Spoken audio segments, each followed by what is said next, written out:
So we are live. 3, 2, 1, and here we go. Good afternoon, everyone, and welcome to today's session on demystifying the myths facing virtual event platform. I'm Shikha, the moderator and host for today's session, and I've got an amazing set of panelists with me today. And we are really hoping for a very fire-crackling discussion on the subject of virtual event platform. But before we deep dive into this particular subject, I would really like to bring in a couple of pointers. What exactly we are having, being said from Gartner or Forrester's. So, of course, as Forrester benchmark data shows that marketing leaders are spending around 20% of their field marketing program budget on events. Now, with virtual events becoming an increasingly important element. Now, however, when it comes to virtual events, there are still some biases, right, which marketers need to address and plan effectively.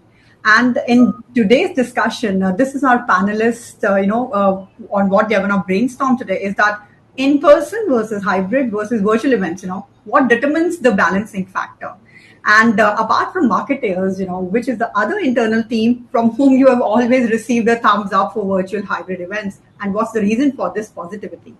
And have they configured the magic formula to intelligently plug in this model and achieve their business objective? And of course, what's the feeling in the C-suite? Because we have got, the panelists who are dealing with the C-suite on a daily basis and who are themselves CMOs and VP as well. So yes, going over there, let me introduce my speakers, my panelists for today. So today we have Siddharth Vyawahare, who is the Global Marketing Director at Darwin-Box. Then we have got Khushboo Agarwal, who is the CMO at Sanctor Digital Private Limited. Then we have got Jess Gondolfo, who is the Head of US Regional Marketing at Supermetrics. We have Gaurav Soni, he is Vice President with ContractPod AI. And last but not the least, Dhiren Gala, who is a marketing director at OpenWeaver. So here we go. So my first question goes to you, Khushboo, that, being a CMO, of course, you cannot play your favorites, right? When you're choosing your own marketing tactic. So when do you bring the virtual event as an ace card? And what's your pet peeve when it is seen as a marketing, mix, or probably you get that no more virtual events. Let's totally focus on in-person events. So over to you, Khushboo, for your insights. Yeah, Shikha, first of all, thanks for having me here. And speaking about this, I feel like a virtual event is an ace card in itself, and it can never be a wrong time to bring it in. Like, look at us right now. We are people from all over the country who are getting together and kind of, and even talking about the participants are kind of coming together. So this is something that we all know.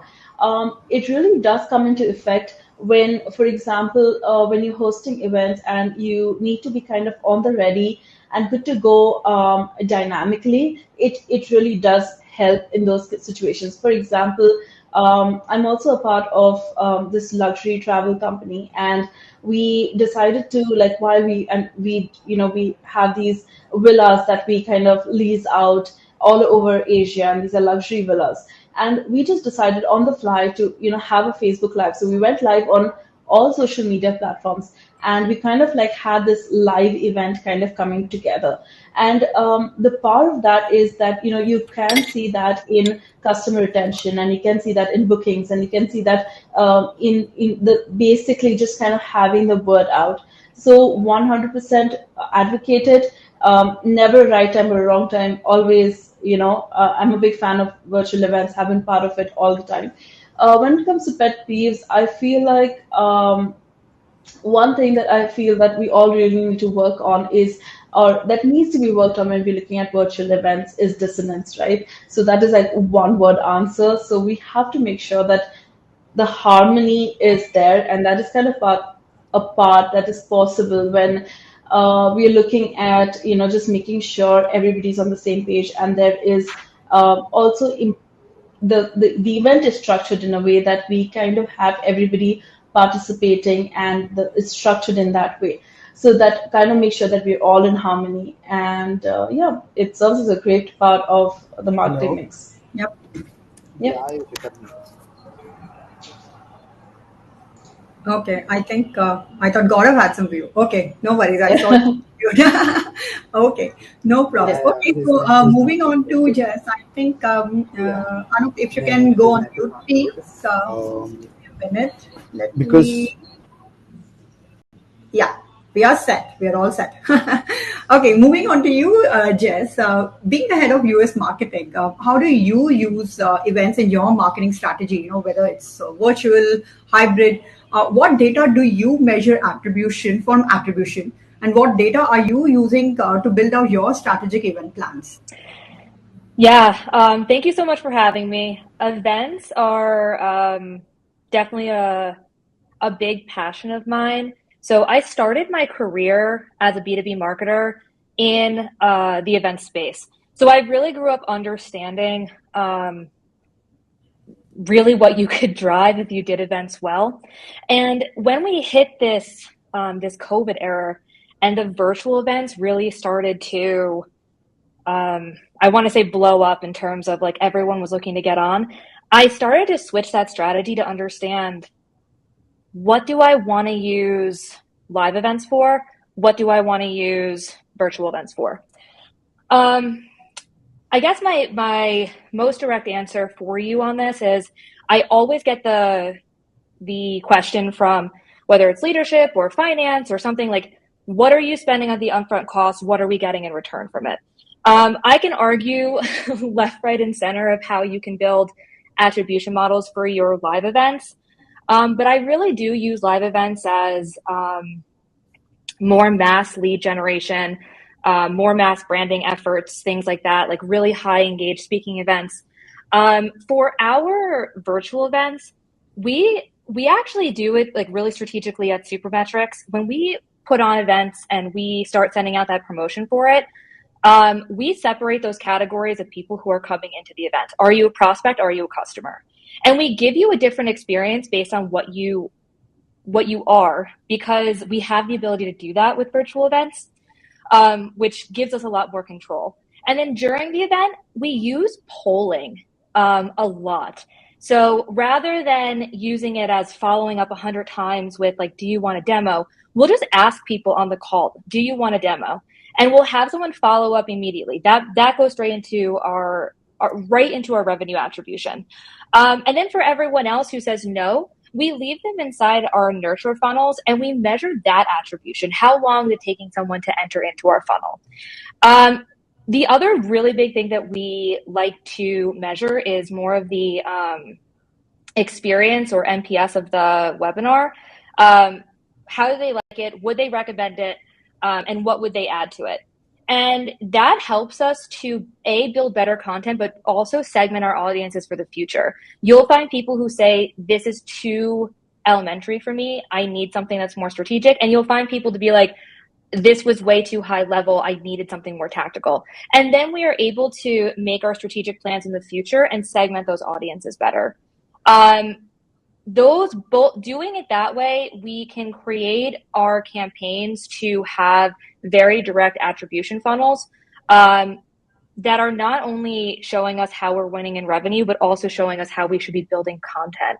So I think that is really the most of what I like to use virtual events for. Outside of customer experience, which I do kind of want to highlight, your customer is probably your biggest brand advocate, and you should be using virtual events as a customer experience piece. And that's another big side of what we're launching this quarter, actually. That's nice to hear, Jess. I think this is very important, wherein you rightly touched upon on the attribution factors, because I think all of us, like all we marketers, we really dive for that attribution angle, right? That from where that has come, and then how we can, or when we are talking from a lead perspective, or probably from a revenue perspective, that okay, this is what we can attribute to that, so that when we are discussing our annual marketing budget, so then we can see that, okay, this worked, this didn't work. But I made points when, I'm come back to you at a later stage where you very specifically talked about the customer experience and the NPS score. Definitely, of course, demand generation and lead generation always are going to be there. That's our bread and butter, right? So thank you, Jess, for those points. And then moving on to you, Gaurav. You are in a very niche segment, Gaurav, of contract life cycle management. How do you deal with the set of biases, towards a virtual event technology? And for your line of business, does this work? What is your take on that, Gaurav? Okay, so let me first quickly talk about a little bit about my journey so far. So I've been working as a global go-to-market leader, where I've been managing the Toms and Jerry's together, like to say the salespeople and the marketing people together. And I've always worked with the founders and the investors in startups, scaling them in the global geography. So what I've seen so far, specifically, let's talk about the virtual events in the SaaS world.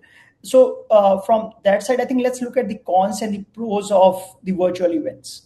So, it definitely lacks the face-to-face interaction or the networking opportunities or the wow factors, and it is very, very difficult to hold the attention of the attendees. And just look at this way: if the technology fails somewhere, it's like the game is over for any of the person who's trying to do the marketing. But at the same time, when I look at my portfolio, I am working in the startup space. So we are using the investors' money. We are always going to the CFO for every kind of dollars that we are trying to invest, and there is ROI being justified for the events or for any campaigns that we are running, and everything is very, very tight. And looking at today's macroeconomic scenario, justifying ROI for a lavish, dinner hosted in the personal events or attending events globally is very, very difficult for most of the folks. I'm not saying that we have stopped going in the events, but we are moving in the direction of the hybrid model, where we will be doing the virtual events as well. We will also be doing the in-person events as well. So when we come to the virtual events, there are multiple pros that comes. One, it's not very, very heavy on your pocket. You can easily justify the cost get involved. There is tons of data that you can collect while you are hosting an event, like number of registrations, attendees, what kind of polls that they have answered, what kind of questions that they have answered, how much contribution of there in the breakout sessions, and the number of messages that they have sent, chats, all of that, all is the beautiful data that any marketer would need to do a proper marketing. And as I mentioned, it can increase the ROI overall, by reducing the staffing cost. There is hardly any cost of the venue. It's more of a technology cost which gets involved, and no catering, branding. I know all the marketers, they are very, very skewed towards, or they like their standees and backdrops and all of that. So that kind of a huge cost is gone. So virtual events are pretty helpful for us in building the right marketing of our products globally, and it is very, very helpful to us as well in the SaaS world. So be it I was part of the MarTech world, or be it I'm today part of the legal tech world. Yep. That sounds good. I think it's always good to see that this kind of particular tactic is working out there.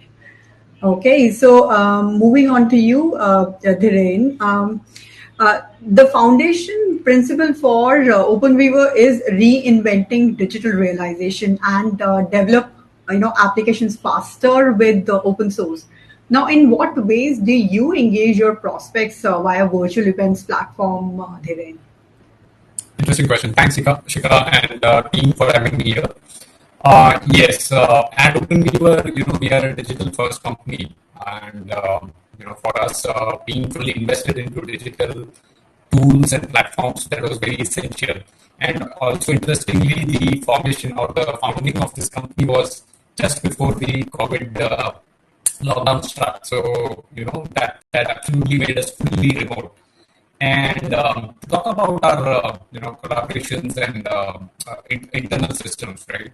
We have been engaging with the developer community for our SaaS tech platform called Candy. So we conduct a lot of these boot camps and workshops which guide developers to not only build industry-ready projects, but also, they can try it themselves with hands-on workshops and stuff like those, right? So this was very crucial for us. So how do we ensure that these boot camps, get us more and more engagement and more and more attendance, right? Again, these are like either a virtual-led instructor-based, or these are self-paced learning sessions, or train-the-trainer. These may be like hackathon-based sessions. So you can imagine the magnitude or the variance in terms of all these different kinds of events, right?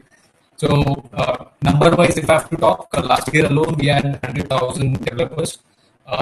We leveraged from 150 plus boot camps. Now these were in partnership with various universities, colleges, and institutions and incubators, so on and so forth.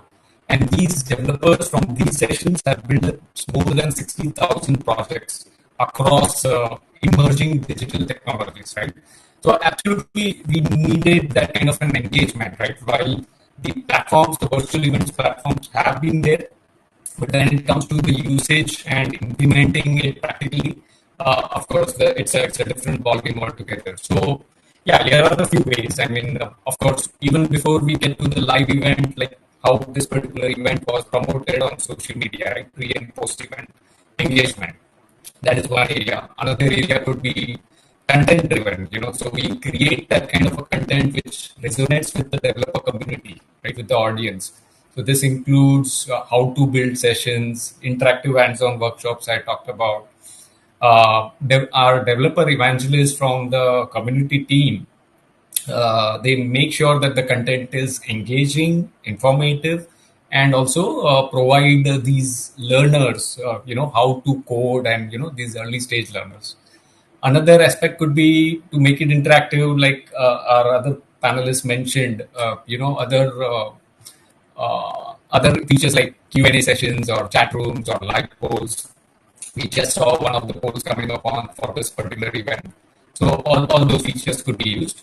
Gamification is another big one for us. So how do we incorporate these non-gaming contextual elements? How can we weave in into our content flow and make it more fun and interactive for the attendees?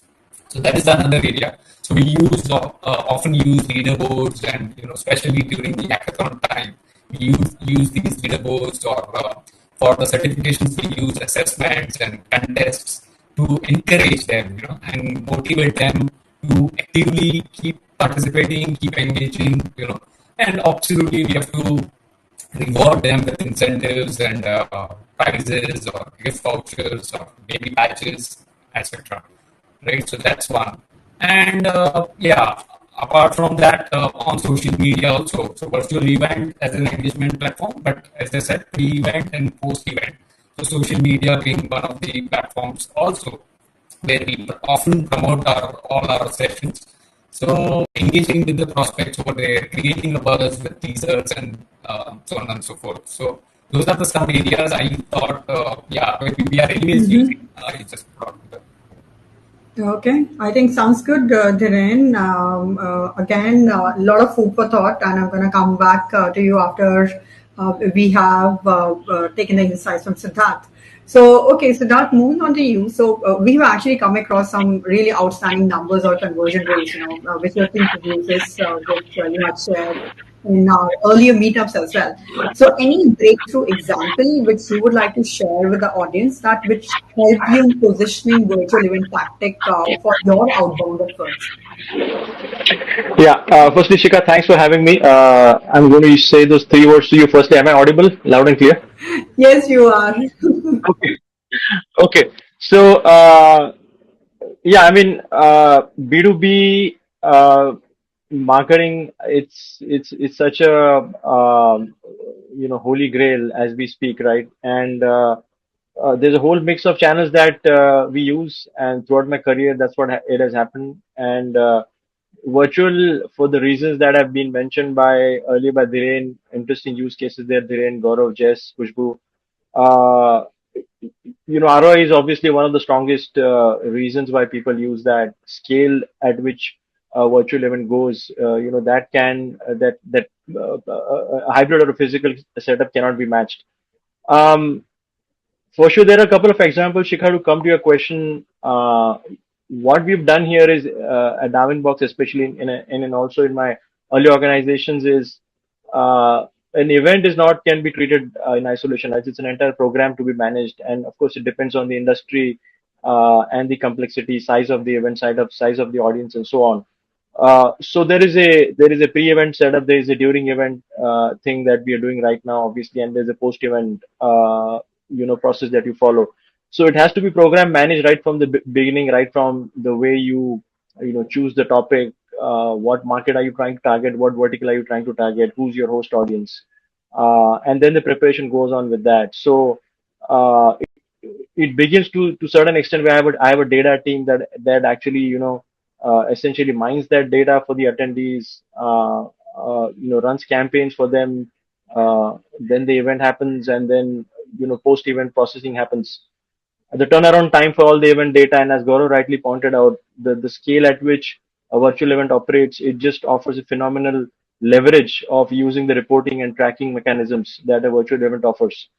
We've seen, I've seen cases personally where it has contributed to as much as 30 to 40% of my revenue, a virtual event for specific regions, if done rightly. And in some cases, of course, it goes down to about 15 to 20%. But in terms of volume, let's say if you just talk of lead generation, volume could be low to the tune of about 10 to 15%. But it's also about how that pendulum swings, right? Because of the scale that it offers, if you're able to generate some very high value leads out of them, and if it's even in single digits, it's going to be swinging the pendulum in a very far direction. So I mean, to give you numbers, we've had events that through which we have closed $500,000 deals. And that's why I said if it's a single digit, even if it's a single digit lead, and if that converts, that's still worth all the investment. Because as also Gaurav rightly pointed out, the ROI is so huge that you go for after a volume, but even if one of five or six of those convert, that's great.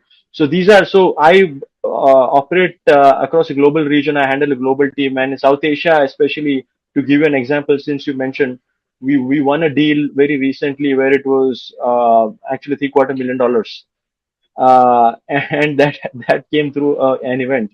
And then, of course, how do you engage the audience post the event? All of that also matters.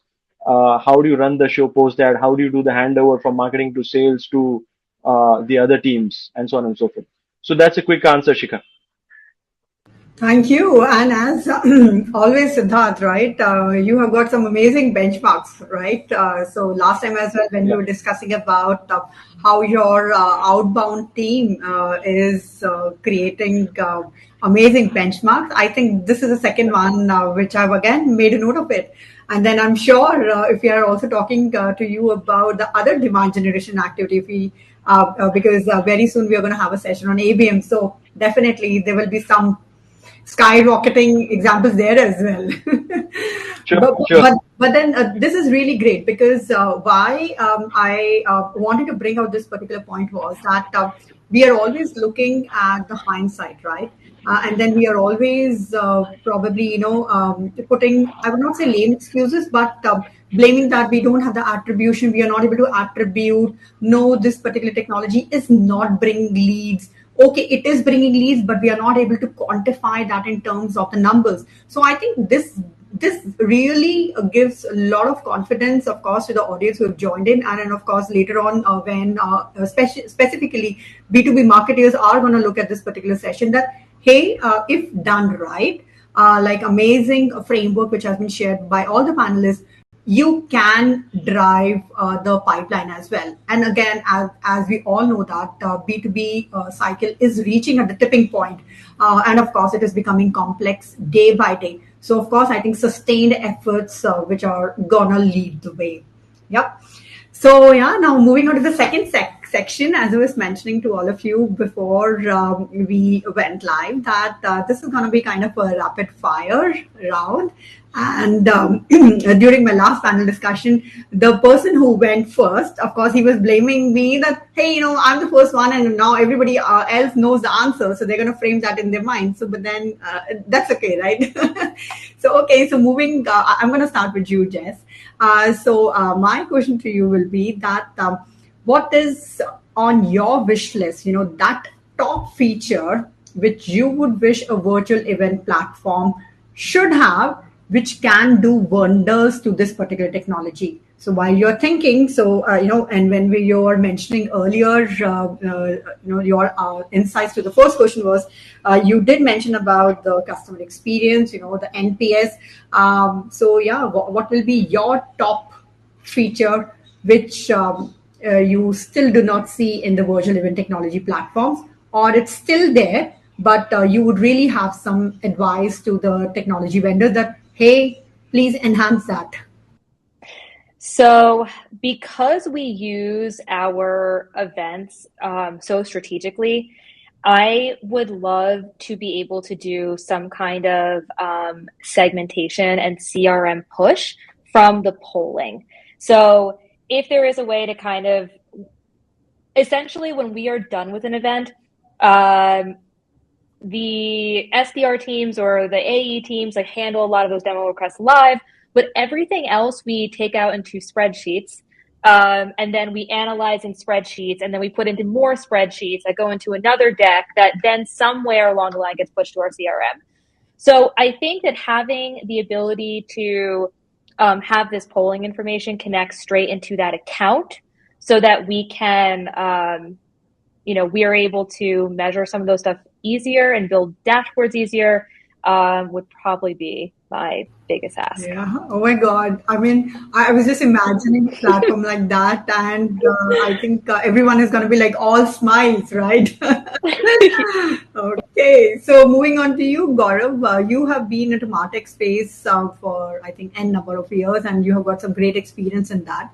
And of course, you can say, I would not say same question. So, but I'm going to reframe the question for you that when we talk about the MarTech space, and when we bring in the virtual event technology into that, what will be that particular thing you wish could have solved the integration problem, really awesomely?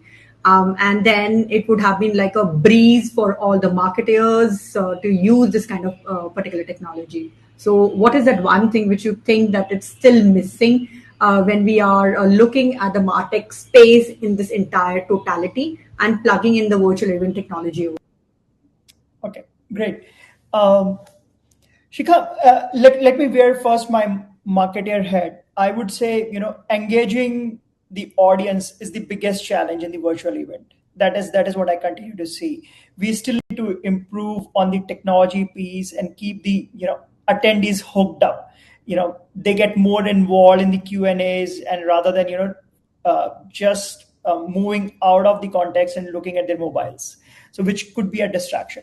But if I wear my sales head, I would say networking is the biggest piece which is still missing. So how can we have better in-person connect, or remote attendees connecting to each other in the private text chat, or some kind of more better technology involvement in the networking side.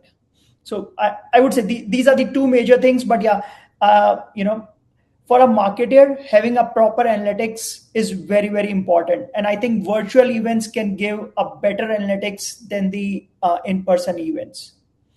And in case if we can start utilizing this data as a marketer, I think we can do a better work in the marketing our audience.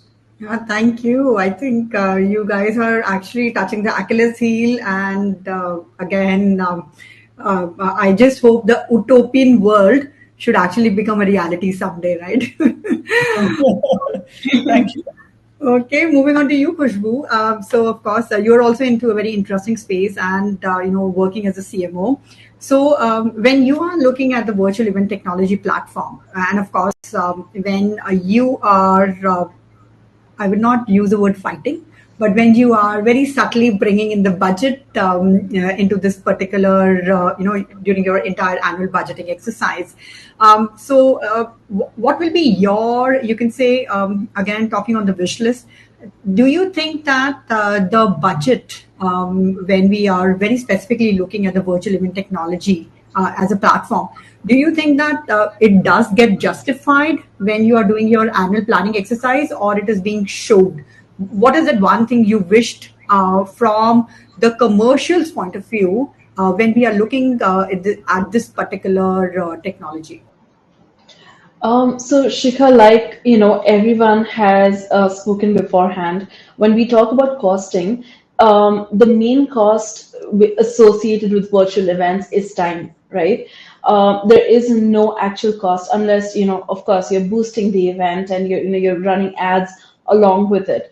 So that is where the cost comes in. Now, when I look at ads and I look at promoting our events, it is not just, getting people on the event and, like getting how many people you have like participating. It's about getting like creating brand awareness and kind of also like, kind of just coming back into, your present customers and users' minds, it's like kind of like hitting it again and again.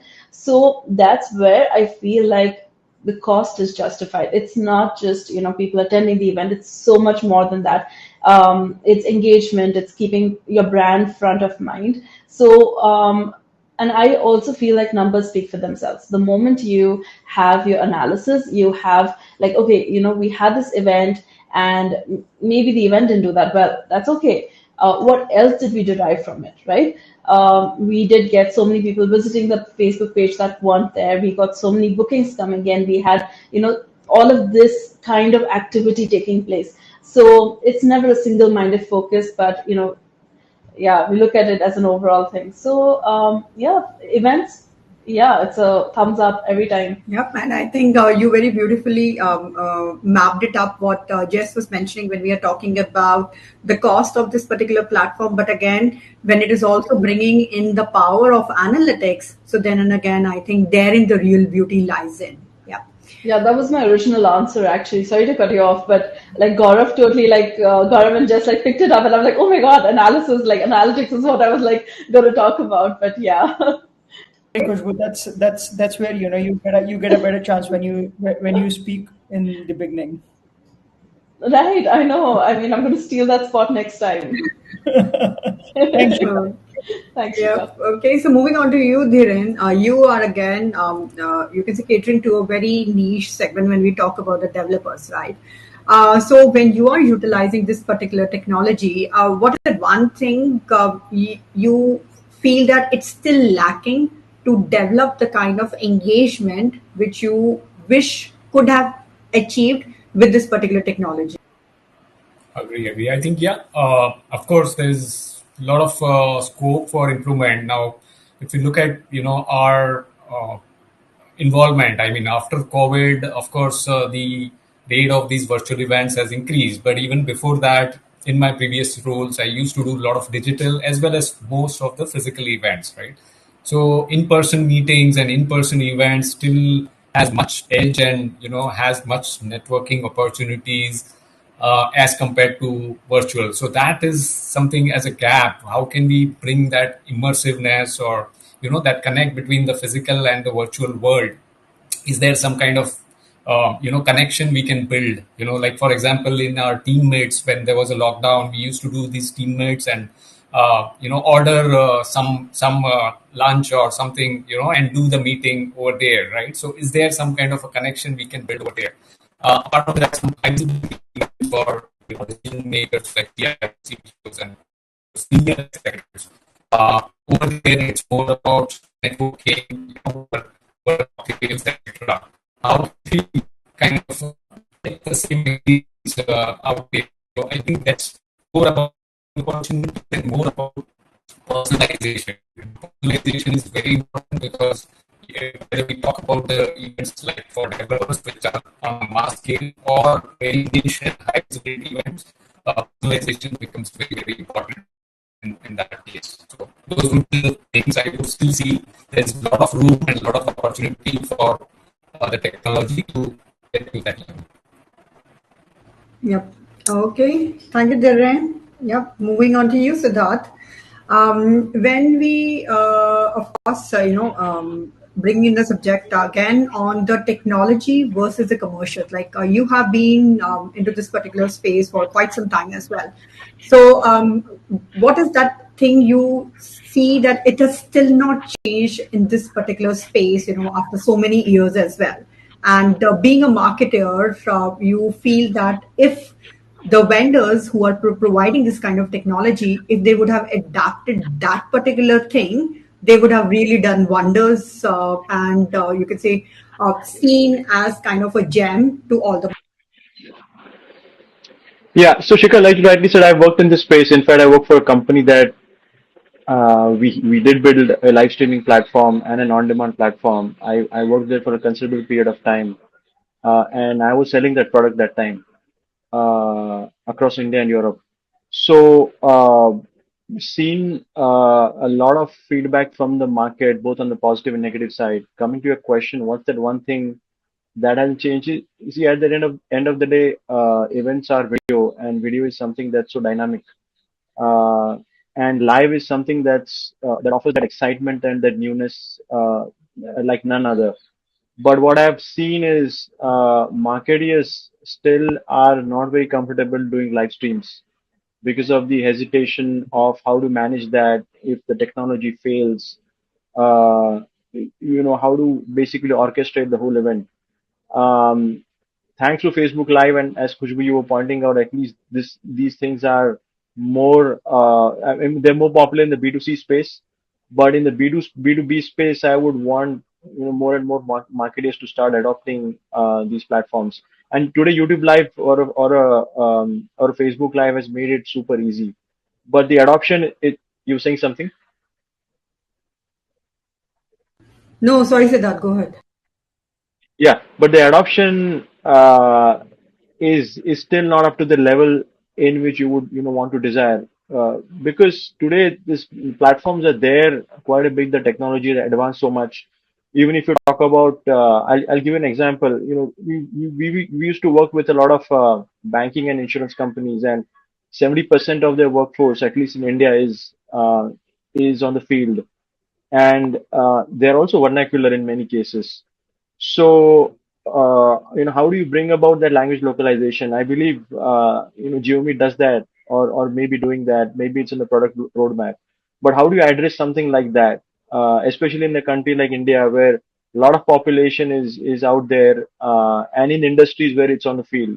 How do you address something like that? So, technology should, try to bring in real-time dynamic, language localization. So that is something that is not really picked up despite all the advances that have happened.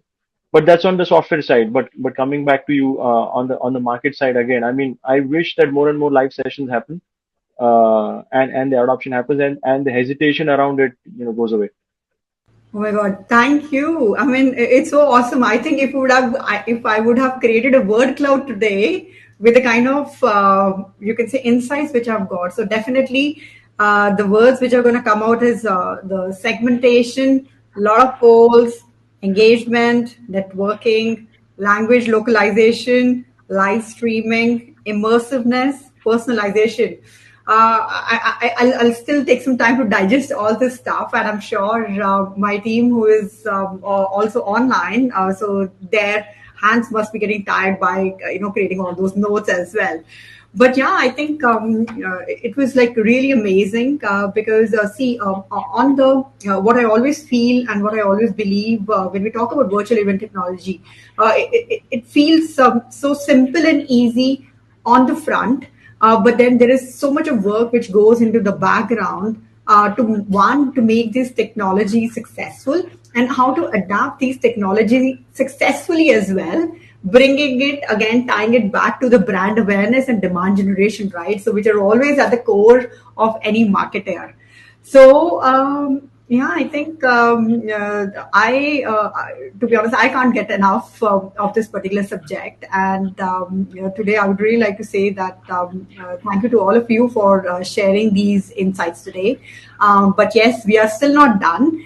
And if Ayushi, if we can have a short video about our in-house products, GeoMeet and GeoEvents, and then we will move on to the question session. We'll keep a watch on the Q&A section right now, and then I'll come back to you in a minute to all the panelists with respect to the questions. Yeah, over to you, Ayushi.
Thank you, Ayushi and Anup. We have got one question which is open to all the panelists, and feel free, whoever would like to pick it up, and if all of you would like to share their insights.